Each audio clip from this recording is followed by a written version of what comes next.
Hey, it's Craig. I just wanted to let you know that you can listen to Canadian History X early and ad-free on Amazon Music, included with Prime. Greetings and welcome to another episode of Canadian History X. I'm not going to do my usual spiel that I say at the beginning of most episodes. I will say welcome to my newest patron, Sarah White. Thanks, Sarah. I really appreciate it. I'm going to be talking a bit about something a bit more personal, and it relates to my puppy, Boris.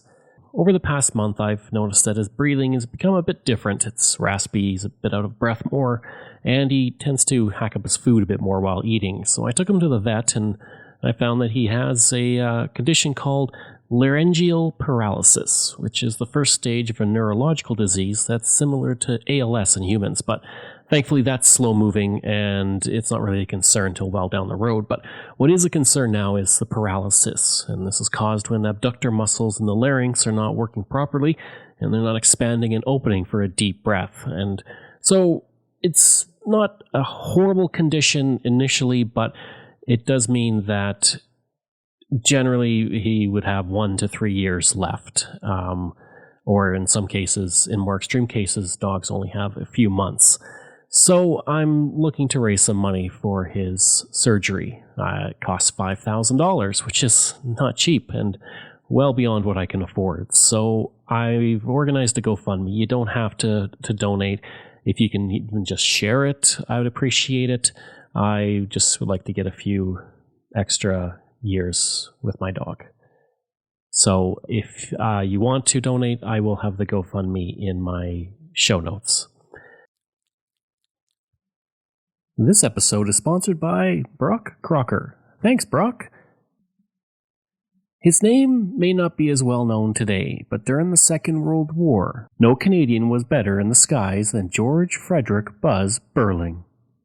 Called Canada's most famous hero of the Second World War, the Knight of Malta and the Falcon of Malta, Beurling had an amazing but short life. On December 6, 1921, Beurling was born in Montreal, the third of 5 children to Frederick and Hetty Beurling, and his father was from Sweden and worked as a commercial artist, while his mother was born in Montreal.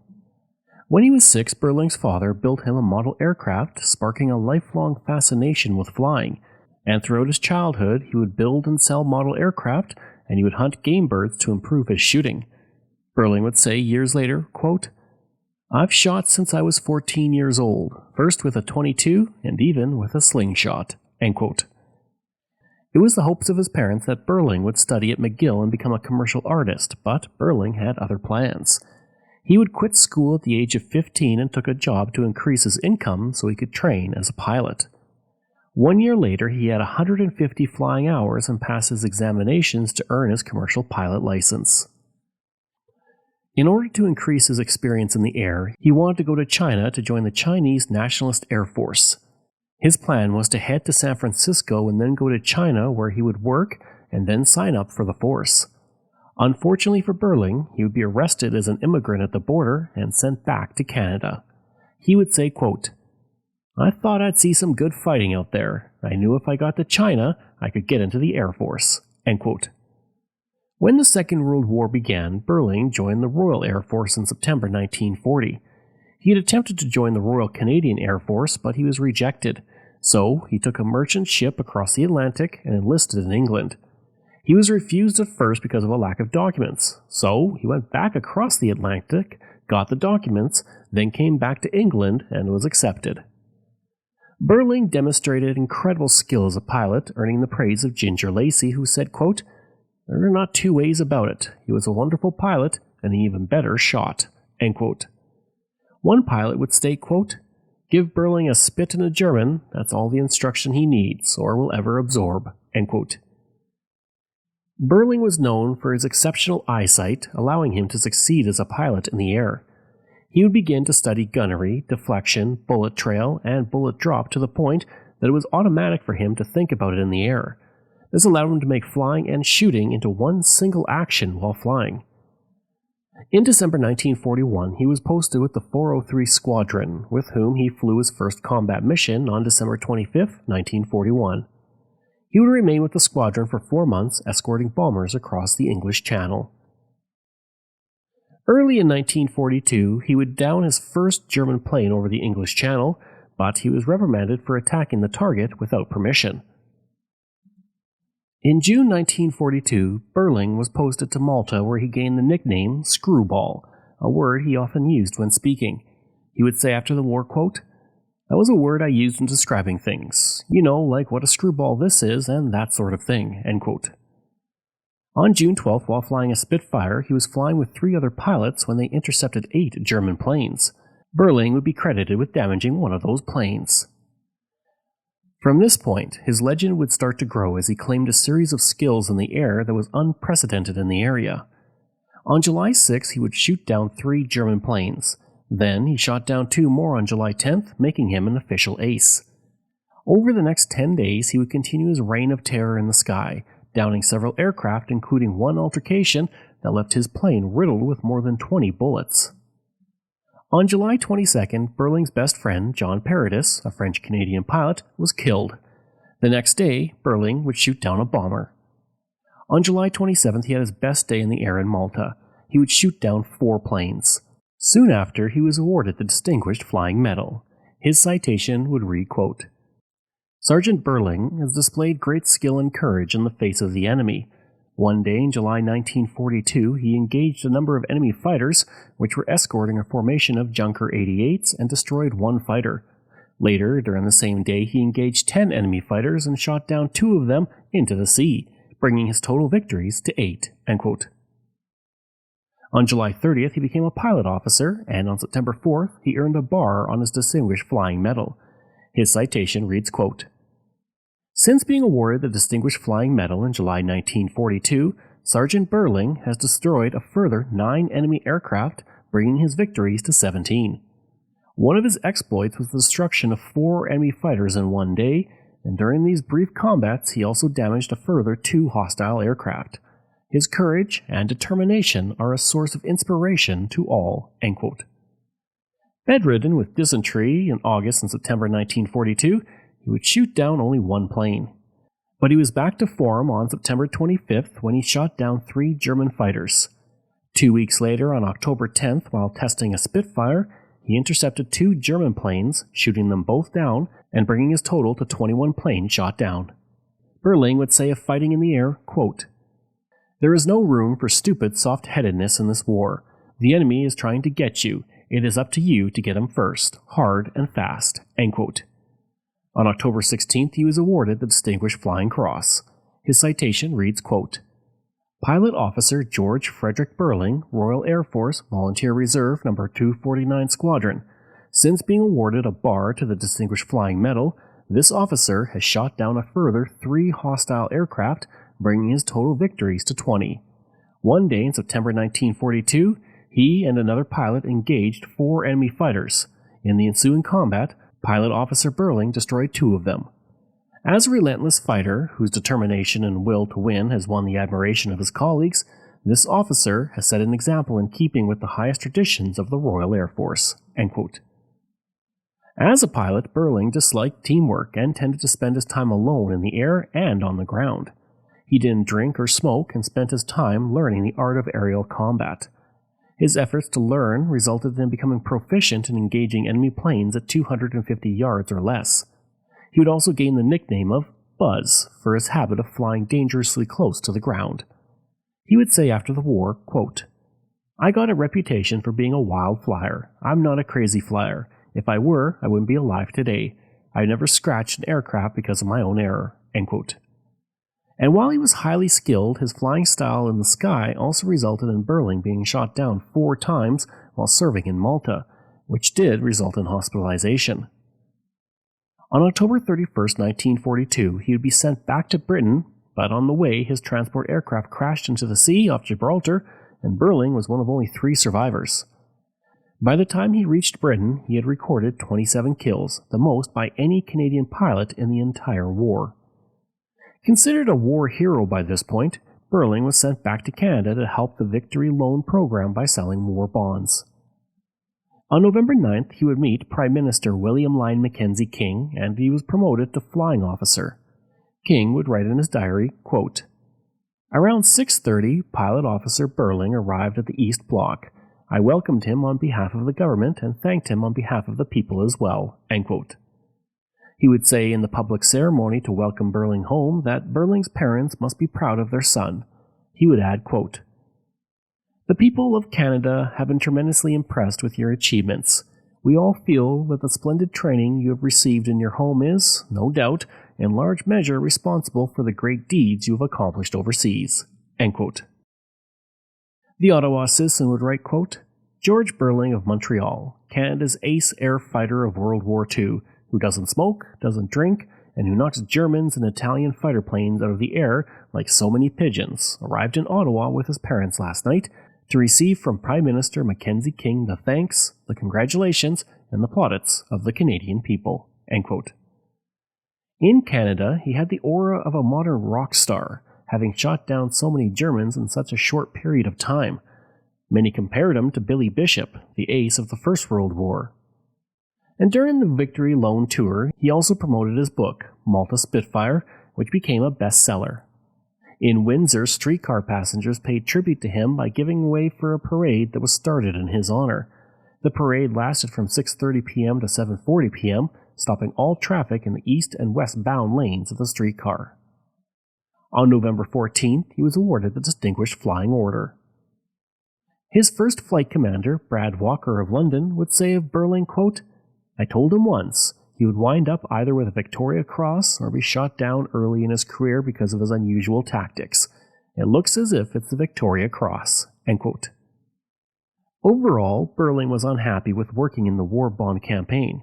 He would comment, quote, "The sooner I get back to Malta, the better. There is good hunting in Malta." End quote. For the Royal Canadian Air Force, his comments about flying and that he enjoyed shooting people down in the air brought embarrassment to the organization. He would say after the war, quote, "If I were ever asked to do it again, I'd tell them to go to hell or else ask for a commission on the bonds I sold." End quote. In another interview, he stated, quote, "It is strictly fun for me. There seemed to be more action available in Malta, so I volunteered for there. I like to knock them down, and the only question that ever flashes across my mind is whether they'll be blown up or fried." End quote. Those he grew up with, and even family members, began to say he had grown an ego, and that was why he didn't like being around groups of people. He would address this in 1948, stating, quote, "They say I got a swelled head, and I don't think I did. All I wanted to do was to get away from those crowds and get back on operations. I had a lot more combat hours to get in." End quote.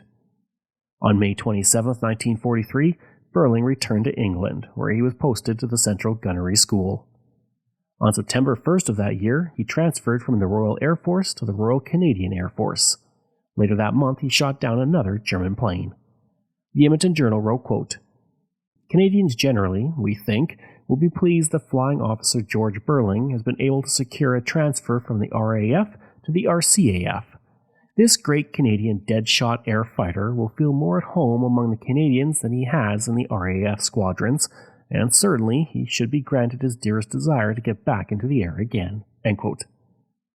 Beurling wanted to fly deep penetration, free-roaming raids into Germany, but this was refused by his superiors, who were becoming increasingly annoyed with his antics in the air. When he took part in a stunt flying low on the ground at an airfield, he was threatened with a court-martial, despite just becoming a flight lieutenant. In April 1944, Beurling returned to Canada once again and was given an honorable discharge. He ended his flying career with 31 official kills in the air, 9 claimed damaged, and 3 medals. In August 1944, he would travel to the United States in order to get American citizenship, stating it was always a dream of his to do so. He would also barnstorm around Canada and took some bush flying work, but he felt lost not being in combat, stating it was the only thing he ever did well or liked. In an interview with Maclean's that was published on May 15, 1948, it says, quote, "When Beurling talks of air combat, his tanned, boyish face glows with happy recollection and present excitement.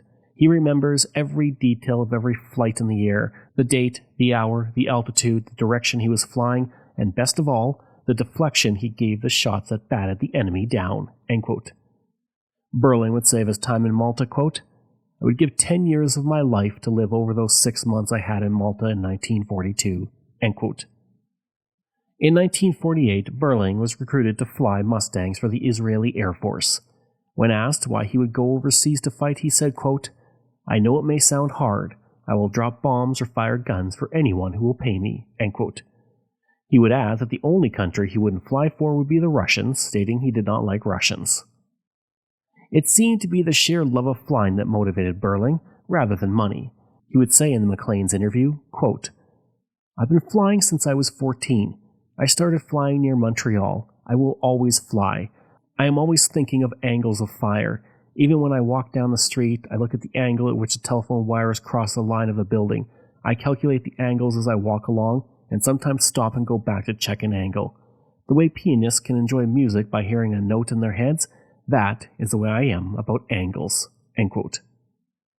5 days after the article was released, on May 20th, 1948, he would die in a fatal crash of his transport aircraft. He was on his way to Palestine, leaving from Rome to fight once again in the air. This was his 10th crash, and it appeared his luck had finally run out. Many questioned how he died after so many close calls and surviving the Second World War, and there was a rumor that the British Secret Service had him killed because he was seen as a dangerous pilot, but this is pretty unfounded. The Montreal Gazette wrote, quote, "Beurling, who flashed to fame through the hostile wartime skies and who asked little of life but action and adventure, was known to have been on his way to the Middle East to take part in the present fighting between the Jews and Arabs for control of Palestine," end quote. Many didn't even realize he'd even left and were surprised to hear he had died. His father said, quote, "I'm afraid it is. My son told me some time ago he was heading that way," end quote. Andy O'Brien of the Montreal Standard saw him 3 weeks earlier. He said, quote, "He said then he was going to Palestine to fight for the Jews. I haven't any doubt it was him," end quote. Canada's Minister of Defense, Brooke Claxton, would say he would, quote, "always stand high among those who served Canada in great force," end quote. His friend, the son of Billy Bishop and a pilot himself, Arthur Bishop, stated, quote, "He was something to see in action. I can't praise his ability enough. I'm surprised he died in a plane crash," end quote. His funeral was held in Rome, but his family was not able to attend. His coffin then sat for 3 months in a warehouse before his wife was able to claim the body.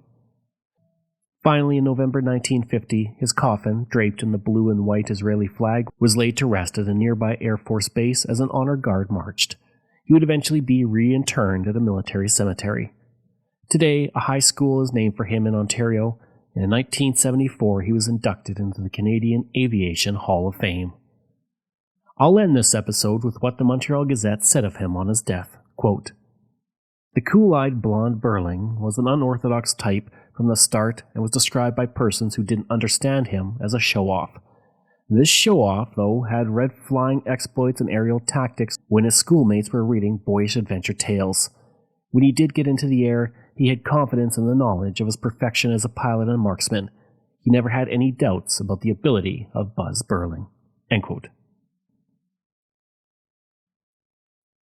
I hope you enjoyed that episode and my look at George Buzz Beurling. If you did, please leave a rating and review. If you like, you can email me at craig@canadaehx.com. You can find me on Twitter. My handle is Craig Baird, CraigBaird, and I'm on Instagram at Bairdo37. As well, again, if you want to support the podcast, you can for as little as $3 a month. Just go to patreon.com/CanadaEHX. And you can donate to the podcast by going to CanadaEHX.com and clicking Donate. And I also want to thank all of my wonderful patrons. And I apologize if I get any names incorrect. Sarah White, Tom McMillan, Mike Sullivan, Wendy Mills, Keelan Prignitz, Michael Matthews, Joanna Parker, Jeff Dahl, Vobs, Robert Page, Richard T., Colin Johnson, Jeff Hershey, Kyle Murray, Steve Paikin, Matthew Gartho, Lionel Romaine, Dr. Bob Turner, Randy Hayden, Doug Campbell, Reg W., Deborah Carlson, Francis Helbling, Nixon Ree, Shannon Marshall, Clinton Martinez, Dimitri Chauve, Aaron O'Hara Myers, Robert Dunseith, Todd Casey, Catherine Roy, Luke S., JP Bear, Jason Hall, Phil Maynard, and Iris Gray. Information from Canadian Aviation Hall of Fame, Canadian Encyclopedia, Historica Canada, Canadian Veterans Hall of Valor, Winnipeg Sun, Wikipedia, Maclean's, Montreal Gazette, Ottawa Citizen, Victoria Times Colonist, Montreal Star, Kingston British Wake Standard, and the Montreal Standard. Thanks, and we'll see you again next time.